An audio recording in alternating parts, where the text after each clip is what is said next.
রুমে এসে ঢকঢক করে পানি খেয়ে নিয়েছে। বাপরে কি রাগ ভাইয়ার, কিন্তু এত রাগলই বা কেন? কিছু আমার বোধগম্য হলো না। এটা বুঝতে পেরেছি তার কারণ ছবি তোলা। এত এত রাগ করার কি আছে সেটাই তো আমার মাথায় আসছে না। তখন কি হয়েছে ভাইয়া, আপনি এত রেগে আছেন কেন? তোতলাতে তোতলাতেই বললাম। ভাইয়া অগ্নিদৃষ্টিতে তাকিয়ে আছে আমার দিকে। আমি ঢোক গিলে তাকিয়ে আছি। আমি ভাইয়ার থেকে ছুটার চেষ্টা করছি, ছটফট করছি। ভাইয়া আমাকে ছাড়ছেই না। তুই রিহানের সাথে এত কি নিয়ে হাসাহাসি করছিলি? আমি ভাইয়ার কথা শুনে থ মেরে গেলাম। হাসলাম কই, একটু হাসি হাসি মুখ করে তাকিয়েছিলাম। ওটা জাস্ট ভদ্রতা বলে। আমি কিছু বলতে যাবো তখনই ভাইয়ার ফোন বেজে ওঠে। ভাইয়ার ফোন বাজতেই ভাইয়া আমাকে ফট করে ছেড়ে দেয়। ভাইয়ার চোখে মুখে অস্বস্তি দেখা যাচ্ছে। ভাইয়া পকেট থেকে ফোনটা বের করে কানে দিল আর বলল, আমি বিজি আছি, please you don't disturb me, বলে ফোনটা কেটে দেয়। আমি বিস্মিত হয়ে তাকিয়ে আছি। রিয়ান ছেলেটার সাথে বেশি মাখামাখি করিস না, ছেলেটাকে ভালো লাগেনি, বলে আমার দিকে তাকালো। আমি তাকিয়েছিলাম ভাইয়ার দিকে। আমি কোথায় ওই ছেলের সাথে মাখামাখি করলাম? ভাইয়া কি সব বলছে? আমি মাখামাখি করলাম কোথায়? অবাক হয়ে চোখ ছোট ছোট করে বললাম। ভাইয়া বলল, একটু আগে না কত ছবি তুললি, তারপর হাসাহাসি। আমি হতভম্ব হয়ে বললাম, ছবি তো আমি তুলতে চাইনি, উনিই ফট করে তুলে ফেললো। আর হাসিটা শুধু ভদ্রতার জন্য দিয়েছি, আমি কথা নিজের থেকে বলিনি। উনি এসেছিল যে সে পড়ে। ভাই আমার দিকে তাকিয়েছিল। এবার কপালে হাত রেখে আঙ্গুল দিয়ে স্লাইড করতে লাগলো চোখ বন্ধ করে। তারপর চোখ খুলে আবার আমার হাত ধরে টেনে সবার কাছে এলো। আমি কিছুই বুঝতে পারলাম না। গাড়ি থেকে নেমে বাসায় এসে পড়লাম। সবাই রুমে চলে গেছে, আমি পেছনে পড়েছি। তখন কোথা থেকে ভাইয়া ছুটে এসে আমার সামনে দাঁড়ায়। আচমকা ভাইয়াকে এভাবে ছুটে আসতে দেখে চমকে উঠলাম। প্রকুচকে তাকিয়ে আছি ভাইয়ার দিকে। ভাইয়া আমার দিকে ঝুঁকে পড়ে। আমি চমকে পাথা পেছনে নিয়ে গেলাম। ভাইয়া আমার মাথা চেপে ধরে রাখে। আমি মাথা পেছনে নিতে পারলাম না, ফ্রিজ হয়ে দাঁড়িয়ে রইলাম। ভাইয়া নিজের মুখটা একদম আমার কাছে নিয়ে আসে। আমি পাথর হয়ে গেলাম বোধহয়, তবুও স্পষ্ট সুরে বললাম, কি কি করছেন ভাইয়া? কানে গেল কিনা জানি না, ভাইয়ার নিঃশ্বাস আমার চোখে মুখে বাড়ি খাচ্ছে। হার্টবিট দ্রুত গতিতে লাফাচ্ছে। আমি চোখ খিচে বন্ধ করে ফেললাম। তখনই আমার কানে মৃদু আওয়াজ এলো।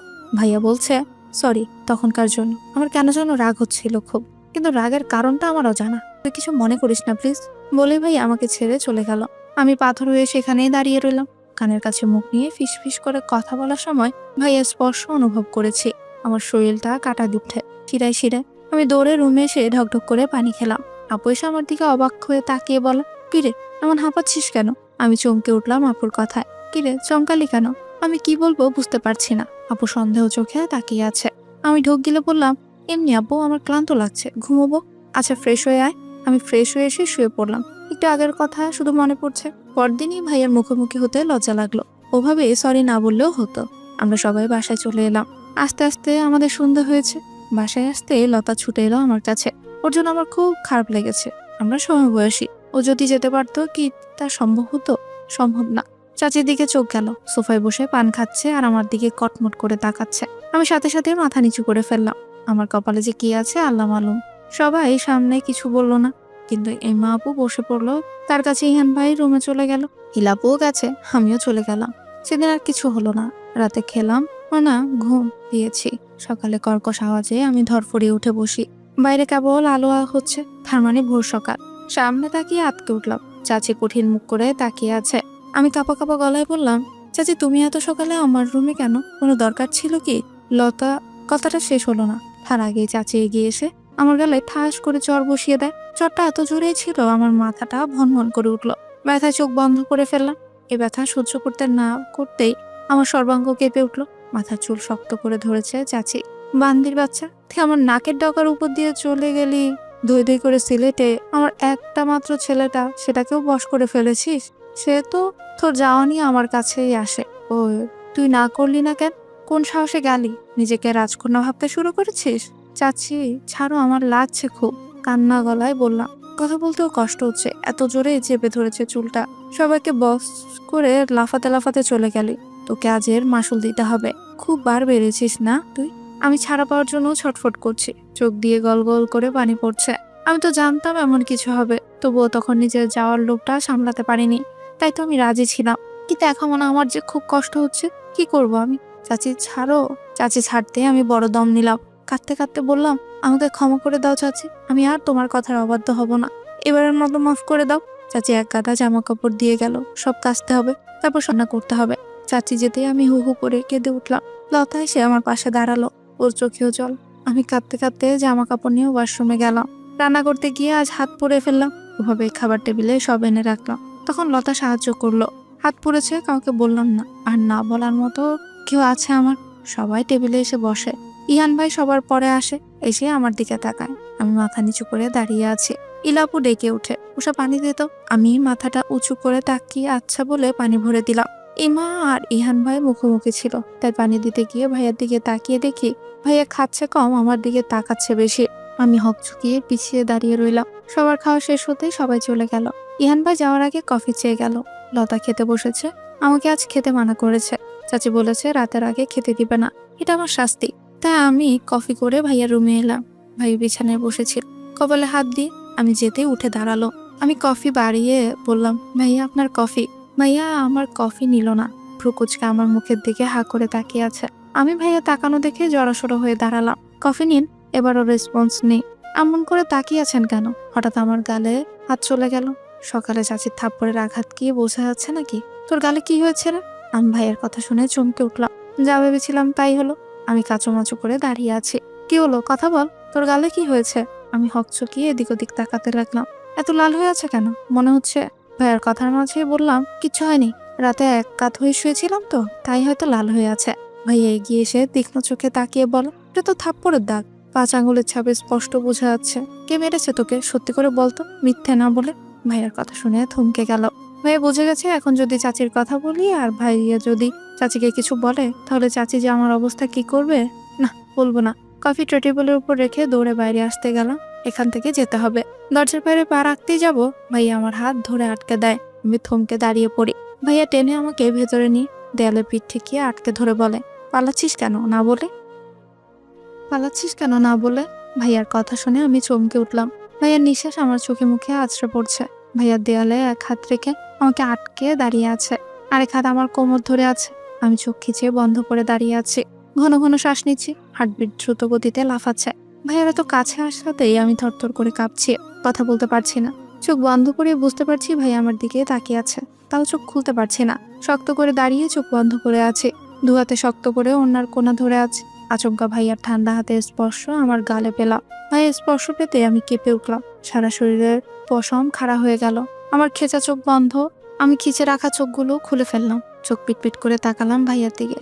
ভাইয়া আমার থাপ্পড় দেওয়া গালে নিজের এক হাত ডুবিয়ে রেখেছে, আলতো হাতে স্পর্শ দিচ্ছে। তার দৃষ্টিও আমার গালে সীমাবদ্ধ। আমি বিস্মিত হয়ে তাকিয়ে আছি। কি করছে কি ভাইয়া? বিস্মিত হতভম্ব হয়ে তাকিয়ে আছি আমি। কাঁপা কাঁপা গলায় বললাম, করছেন ভাইয়া আপনি? ভাইয়া আমার কথা শুনে গাল থেকে হাত সরিয়ে নেয়, আমার থেকেও সরে দাঁড়ায়। আমি বিস্মিত হয়ে দাঁড়িয়ে আছি। আমার সারা শরীর এখনো কাঁপছে। ভাইয়া আমার এত কাছে ছিল। ভাইয়া হকচকিয়ে দূরে দাঁড়িয়ে আছে। তারপর বলল, যা এখান থেকে। ভাইয়ার আওয়াজ পেয়ে চমকে মাথা উঁচু করে তাকালাম। ভাইয়া অন্যদিকে তাকিয়ে আছে। আমি দৌড়ে বেরিয়ে এলাম। বুকের ভেতরটা ঢিপ ঢিপ করছে। নিজের রুমে চলে এলাম। হাঁপাচ্ছি আমি। বিছানায় শক্ত হয়ে বসে পড়লাম, চাদর খামচে ধরে। ইয়ান ভাইয়া আমার এত কাছে কেন এলো? আর এলেই আমার এমন লাগে কেন? তখনই চাচি এলো থমথমে মুখ করে। আমি চাচিকে দেখে চমকে দাঁড়িয়ে পড়লাম। চাচি এসে রেগে তাকিয়ে অনেক কিছু বলল। আমি নাকি ইহান ভাইয়ের কাছে বিচার দিয়েছি মারের কথা বলে, তাই নিয়ে অনেক বকে গেল। আমিও মাথা নিচু করে চাচির বকা শুনছি, আর চোখের পানি টপ টপ করে পড়ছে।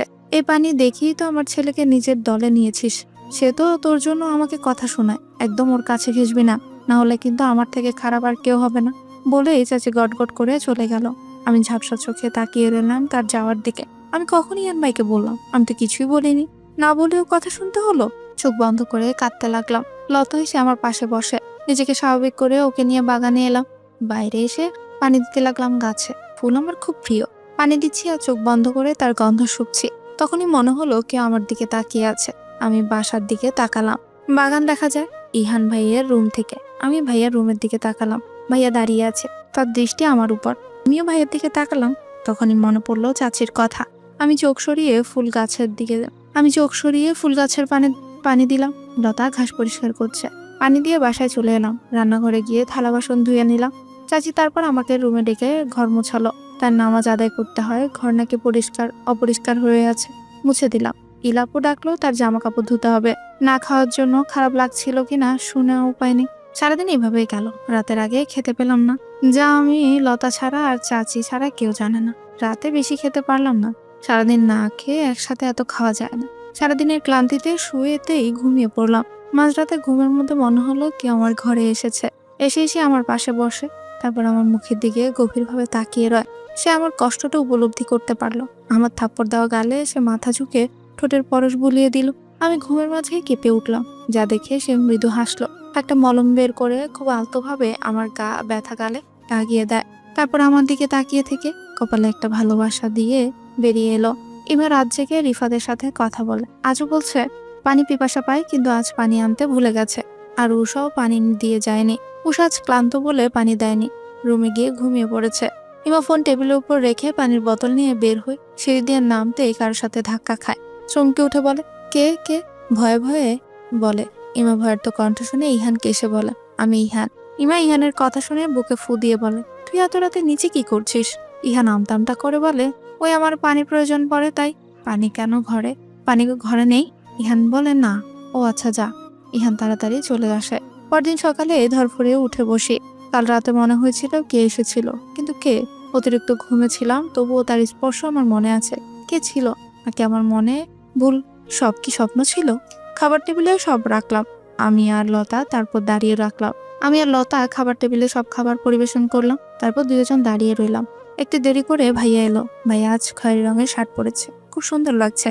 আমি এক নজরে তাকিয়ে চোখ সরিয়ে নিলাম। ভাইয়াকে দেখলে আমার বুকটা টিপ টিপ করে।